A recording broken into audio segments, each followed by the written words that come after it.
Reset. Happy day in this moment. Happy moment in this day. As we push this reset button together, as we walk into this room together, we already know we leave everything on the outside of that door. Everything that keeps us from trusting. Everything that keeps us from allowing. And when I say that, it means you can't come into this room bringing that with you. You got to come into this room worshiping this presence in spirit and in truth. And as we study this presence, as this presence reminds us of who we are and whose we are, we know that all things work together for our good. So I say I decrease so my spirit can increase. So the person that is listening to this, it resonates with them. And I know that you can never say the wrong thing to the right person. So this is the day the Lord has made, and we shall be glad and rejoice in it. And I just say thank you. I just say thank you that you don't leave like you came into this room. So as I've been studying, seek thee the kingdom of God first, and all is righteous, and all God's righteousness, everything will be added unto you. And what is added unto you? What is everything? It's whatever that you think that you want, everything that you desire, everything that you need, everything that you want is in this room. It's in this kingdom, because where is the kingdom? It's within you. So as I've been studying rest, I'm knowing like rest for me is when I declare, when I pray. When I pray, then I declare. Then once I declare, I send it out. Once I send it out, I receive. And once I receive it, I know it's given. And once I know it's given, I'm able to stand still. And once I stand still, I know I'm in a mode of trusting. Trust and allow this presence to do at the right time and at the divine time, because a year is only one moment in the presence of God. There is no time with God. There is no logical clock with God. God is just present. God is just is. So when we ask for something, when we declare something, we have to embody it and just walk like it's already ours, like that, like it's already done, it's already finished. And on the cross, I'm reminded that Jesus declared, "It is finished."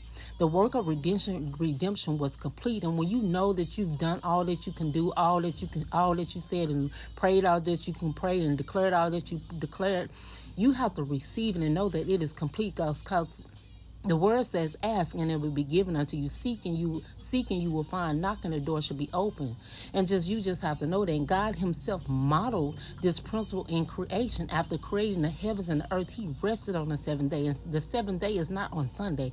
It's after you've done all that you can do, said all that you can say, and just be still and know that it is done. That is rest for God. Rest is essential. Rest is a commandment, not because God was tired. God didn't stop because He was tired. God stopped because the work was complete. And once you've done all that you've done and said all that you said, you have to know that it is finished. And once you know that it is finished, you have to walk and receive it like it's already done, and watch the universe fold before you and unfold the things at the right timing for you. Your rest acknowledges that you trust God's complete work.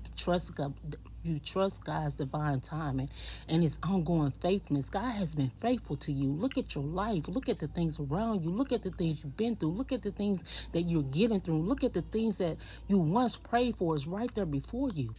God is faithful in His faithfulness. You have to know this. And when you know and you have a relationship with this person, you begin to just relax and rest and know that all things work together for your good. And that goes back to my text, the journey that I wrote, the 30-day journal that I've been studying. Malachi 31:10, it says, bring the whole tithes into the storehouse, that there may be food in my house. Test me in this. And it's not just talking about money, it's talking about your peace, your trust, your just leaning on God and not your own understanding. You allowing His presence to do what it needs to do in you. That's just tithe. That tithe is your peace and your rest in this presence. And God, I trust you.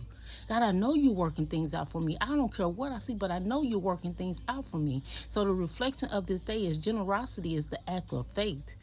Your faith is generosity. When you give first out of not what you see, but you declare that God is your source, not your paycheck, not your savings, not your strategy. Seeking the kingdom of God for your peace and financially means that you're giving. That when you give, not because of what you see, but you're giving because you reflect. That giving reflects your trust in God's hand and God's divine timing. So you have to ask yourself in this moment, am I giving? Is my giving reflecting God's trust? or my fear of lack of love, lack of peace, lack of this, lack of that, whatever you feel like you in lack of, are you giving based on what you see, or are you giving on based on who you trust? And you have to ask yourself that. You have to be mindful. Why are you doing what you do? What are your intentions? Out of the issues of heart flows to life, because that is where God is. That is where your centeredness is. Your heart reflects how you do and what you do and when you do it and why you do it.